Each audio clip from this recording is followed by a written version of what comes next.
मेरे भाई निकलो और हुजूर की इज्जत की बात करो, हुजूर की नामूस की बात करो। कुत्ता भौंक के कहता है, मैं तो उसे खिंजीर कहते हुए भी खिंजीर की तौहीन समझता हूं, जिसने 2 रातें पहले मेरे हुजूर के खिलाफ भौंका। मैं वो जुमले नहीं दोहराना चाहता, लेकिन उसको औकात दिखाना चाहता हूं। आज जो तेरा नापाक वजूद जमीन पे है, उसी मोहम्मद अरबी का सदका है। वरना अगर हुजूर ने औरतों को इज्जत ना बख्शी होती तो तेरी मां किसी घर में सुकून से नहीं होती, या तो बाजार में बिक गई होती या पैदा होते ही कत्ल कर दी गई होती। बकवास करते हुए शर्म नहीं आती? नारे तकबीर, नारे रिसालत, देखो हमारे नबी की शान। बच्चा बच्चा है, देखो हमारे नबी की शान। ए गुस्ताख, ए कुत्ते, देखो हमारे नबी की शान। बच्चा बच्चा है कुर्बान।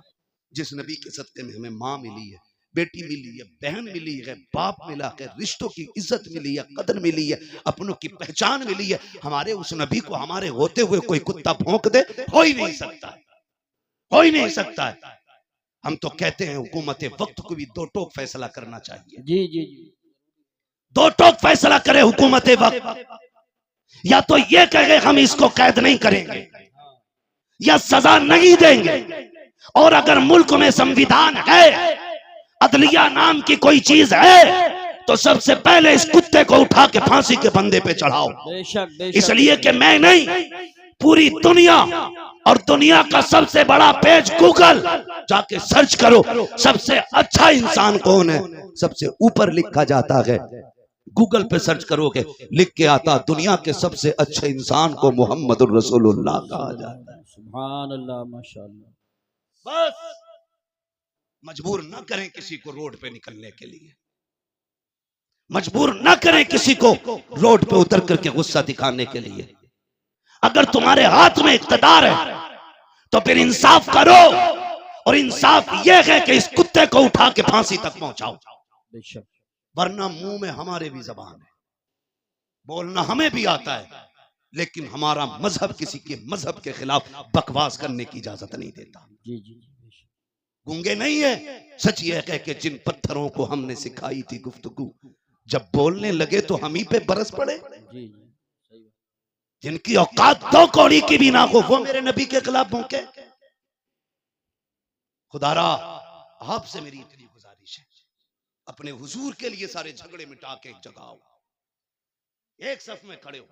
खानदानी झगड़े खत्म, रिश्तों के झगड़े खत्म, दौलत के खत्म, ये आने जानी है, कोई मतलब नहीं है। और किसी की कब्र में कोई सोने का ताबूत नहीं रखेगा, किसी की कब्र के सरहाने चांदी का सरहाना नहीं लगना है। सबके लिए वही मिट्टी वाली जमीन, वही जमीन है। फर्क सिर्फ इतना है, जो हुजूर के लिए जिएगा उसकी कब्र जन्नत बनाई जाएगी, और जो हुजूर से बिछड़ के जिंदगी जिएगा उसकी कब्र अंधेरे का गड्ढा बनाया जाएगा। तुम्हारे हाथ में है, कब्र अंधेरी रखनी है कि रोशन रखनी है। मशवरे के तौर पे मैं ये कह के जाऊंगा, जमीन मैली नहीं होती, जमन मैला नहीं होता, मोहम्मद के गुलामों का कफन मैला नहीं होता। हुजूर से गुलामी का सच्चा वादा करें, एक ही सफ में खड़े हो जाएं, फुरूई इख्तलाफात से निकल आएं, अपने असल मुद्दे पे नजर रखें। हमारा सब कुछ हमारा नबी है। मैं तो खुदा की कसम खा के कहता हूं, जो उनकी इज्जत पे आंच आई, हम अपनी इज्जत का क्या करेंगे भाई? जब उनकी इज्जत महफूज नहीं तो हमारी इज्जतों का होना क्या है? हमारी तो इज्जत भी हुजूर की चौखट से है, हमारा सब कुछ हुजूर से है। नौजवानों, अपने महबूब के लिए आवाज उठाना हमारा हक है। कानून हिंदुस्तान का, संविधान हमें इजाजत देता है, हम अपने मामले के लिए शांति के साथ अपने हक के लिए आवाज उठा सकते हैं। और ये किसी के बाप का हक हुक्म नहीं कि हम गर्दन दबा के रह गए। हमारे मकान जले, हम बर्दाश्त करते रहे, हवेलियां तोड़ी गई, बर्दाश्त किया। हुजूर के खिलाफ कोई भौंके बर्दाश्त नहीं किया जाएगा, इसलिए कि सब कुछ हमारा हमारा नबी है, सब कुछ हमारा है। मेरे इमाम ने कहा था, जमीन और जमा, ओ भाई अपने हुजूर के किरदार को जमाने तक काम करो। डॉक्टर इकबाल का वो शेर, यूं तो सैयद भी हो, मिर्जा भी हो, अफगान भी हो, तुम सभी कुछ हो, बताओ कि मुसलमान भी हो। जी बेशक है पठान कुर्सी में बैठा तो किसी अंसारी को जगह नहीं, तुरक बैठा तो कोई फकीर बगल में नहीं बैठ सकता। ये अफजलियत है, ये शानो शौकत है। शानो शौकत तो तब पता चलती है जब अल्लाह की बारगाह में किसी बंदे के तज़किरे किए जाते हैं। हाँ, इज्जत वाला वो है जो रब के नजदीक इज्जत हो, अजमत वाला। तेरे मेरे फैसलों से क्या होता है? आज हम इन्हीं झगड़ों में पड़े हुए। तो इस लायक नहीं, वो इस लायक नहीं। सुने, हुजूर ने करम सब पे किया है। मेरे इमाम ने क्या कहा था? खुदा की कसम, वो जो न थे तो कुछ न था, वो जो न हो तो कुछ न हो। जान है वो जहान की, जान है तो जहान है, जान है तो जहान है। सुने, मैं तो खुल के कहता हूं, खुल के कहता हूं, जिस के घर में बेटी है वो किसी भी धर्म, किसी मजहब, किसी भी मिल्लत का हो, अगर हया वाला है ना तो फिर मेरे नबी की आमद का झंडा जरूर लगाए। सुभान अल्लाह, सुभान अल्लाह, वाह वाह वाह वाह। इसलिए कि बेटी किसी के भी घर की हो, किसी के भी घर की बेटी हो, उसकी इज्जत मदीने वाले के सदके में महफूज है। बेशक। मैं बेशुमार मुल्कों की कहानी आपको सुना सकता हूं, लेकिन मैं सिर्फ चंद बातें आपसे करूं। हजरत यूसुफ, और हमारे बुड्ढे बुड्ढों को यूसुफ जुलेखा की कहानी बड़ी याद रहती। वो है ना, हजारों मर चुके और सैकड़ों तैयार बैठे।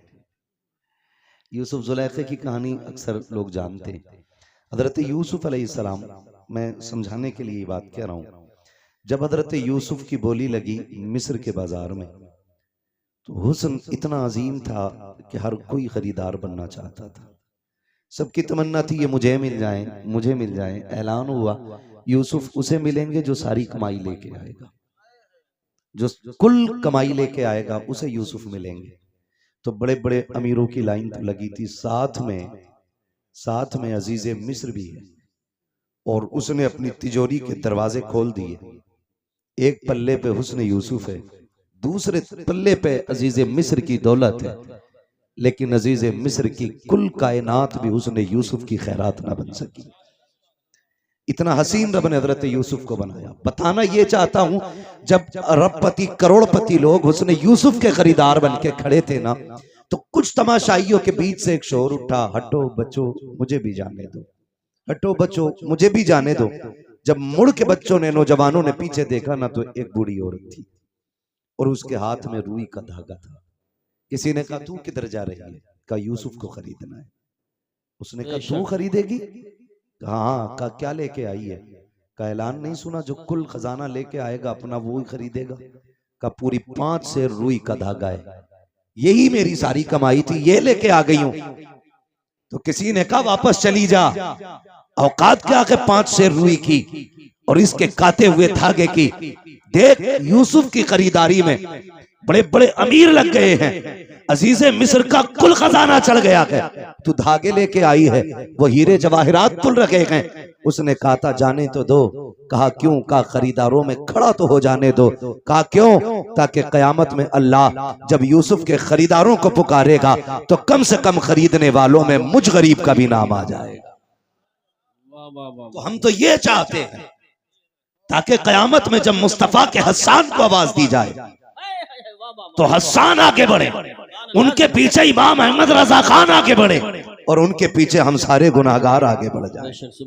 तो इसलिए आपसे कहा जाता है आप भी हिस्सा कर लिया करें। इसी को कहते हैं उंगली कटा के शहीदों में नाम लिखाना। वो तो निहायत सस्ता सौदा बेच रहे हैं जन्नत का, हम मुफलिस क्या मोल चुकाएं अपना हाथ ही खाली। हम मुफलिस क्या मोल चुकाएं अपना हाथ ही खाली है। आज की ये महफिल सजाई और शुक्र रब का, किसी की टोपी से ऐसा नहीं लग रहा है कि यहां पे कोई फिरका बना के बैठा है या कोई अलग जमात लेके बैठा है। अल्लाह आपको सलामत रखे। ये खुशबू पूरे मुल्क में होनी चाहिए कि एक ही सफ में खड़े हो गए महमूद व अयाज, ना कोई बंदा रहा ना कोई बंदा नवाज। आज की अजीम महफिल हुजूर की विलादत की हुजूर की विलादत से मंसूब करके सजाई गई है।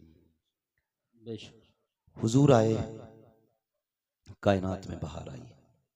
सुभान अल्लाह। मेरे इमाम, इमाम इश्क मोहब्बत, कौन जिनके बारे में आज दुनिया कहती है डाल दी कल्ब में अजमत मुस्तफ़ा, सुभान अल्लाह। सैयदी आला हजरत पे लाखों सलाम। पढ़ें, सैयदी आला हजरत पे लाखों सलाम। लाखों सलाम। सारे ही आला हजरत वाले हैं ना, अल्हम्दुलिल्लाह। है ना। अगर हो किसी को एतराज तो खड़ा हो जाए भाई, आज उसी से ही बात कर ली जाए, है ना। सारे ही आला हजरत वाले हैं। डाल दी कल्ब में अजमत मुस्तफ़ा, सैयदी आला हजरत पे लाखों सलाम। मैंने तो सुना था जवानों की जवानी बड़ी ताकतवर होती है, लेकिन आपको लग के मुझे लोगों के बुढ़ापे अच्छे लग रहे, है ना। इस पूरी बेल्ट में जवान बैठे हैं और आवाज सबसे हल्की है आपकी। मैं आपको बता दूं, ये हुजूर की महफिल है। बेशक कई बार ऐसा भी होता, सुभान अल्लाह कहने में लोग शर्म महसूस करते हैं। कुछ ये सोचते हैं ये तो छोटे लोगों का काम है, हम तो बड़े लोग हैं जी। हम सुभान अल्लाह क्यों कहें। एक बात याद रखिए, ये हुजूर की महफिल है। यहाँ जितने बड़े होके बैठोगे उतने छोटे होके जाओगे, बेशक और यहाँ जितने छोटे होके बैठोगे अल्लाह उतना ही बड़ा बना के आपको वापस करेगा।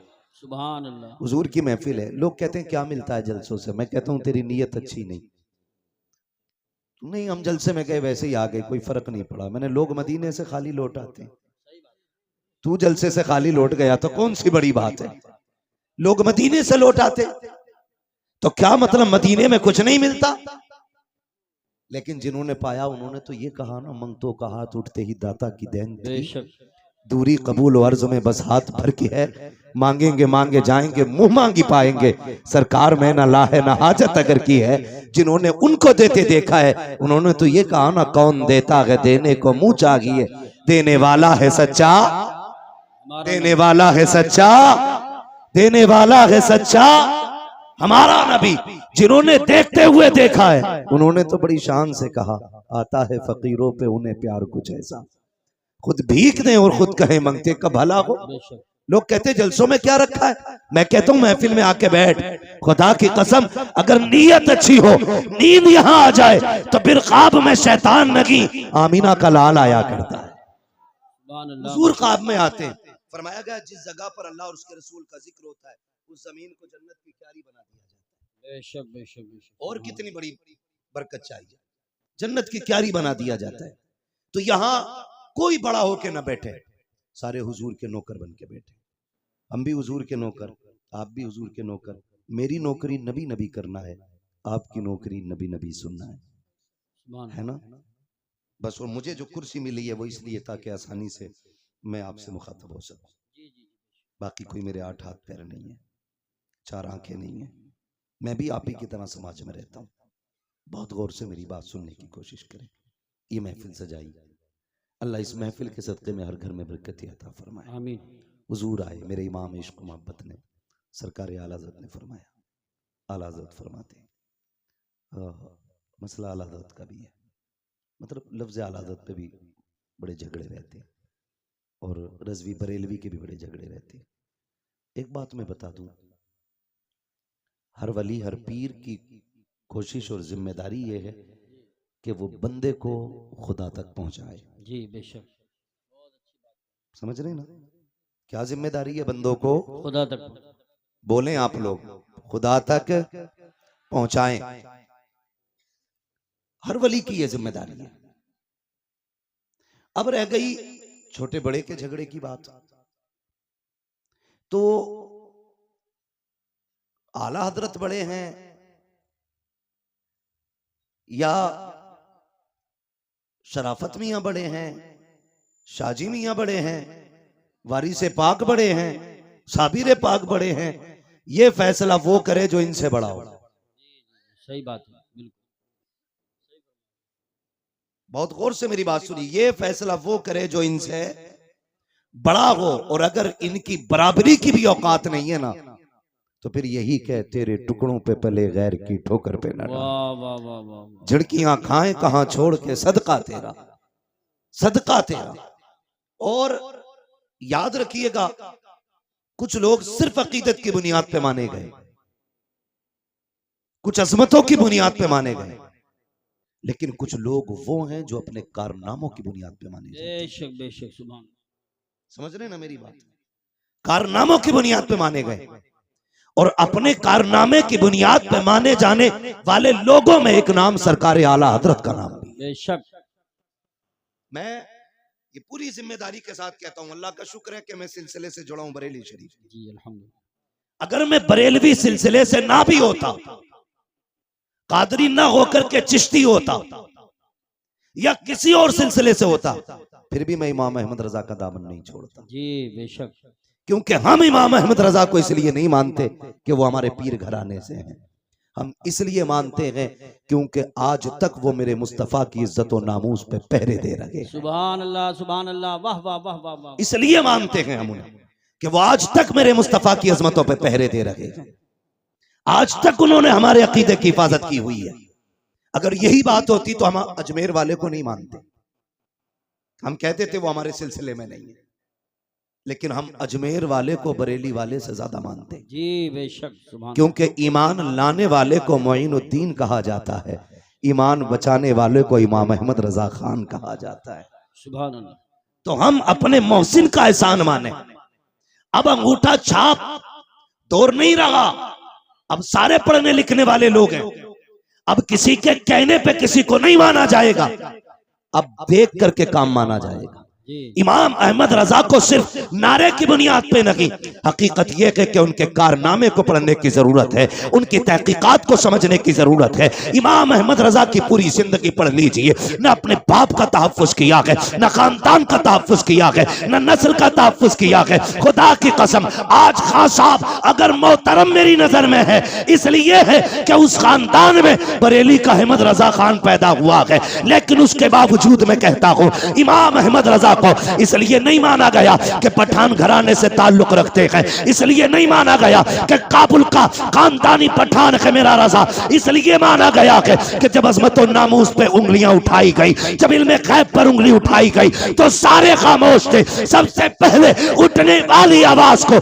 इमाम अहमद रजा की आवाज कहा जाता है, बरेली की आवाज कहा जाता है। मेरे इमाम ने जब इज्जत और नामूस पे बात मुस्तफा की आई थी, और जब लोगों ने यह कहा था कि वो बड़े भाई की तरह है, गांव के चौकीदार की तरह है, तब मेरे इमाम ने कहा था खामोश हो जाओ। उनकी अजमत तो ये है, सरवर कहूं के मालिक को मौला कहूं तुझे, बागे खलील का गुले सेवा कहूं तुझे, तेरे तो वस्फ ऐबे तनागी से है बरी, हैरान मेरे शाख में क्या क्या कहूं तुझे। नारे तकबीर, नारे रिसालत, नारे गौसियत, मसलके आला हजरत, फैजाने आला हजरत हजरत अल्लामा मुफ्ती हम्माद रजा साहिब क़िबला, उलमाए अहले सुन्नत।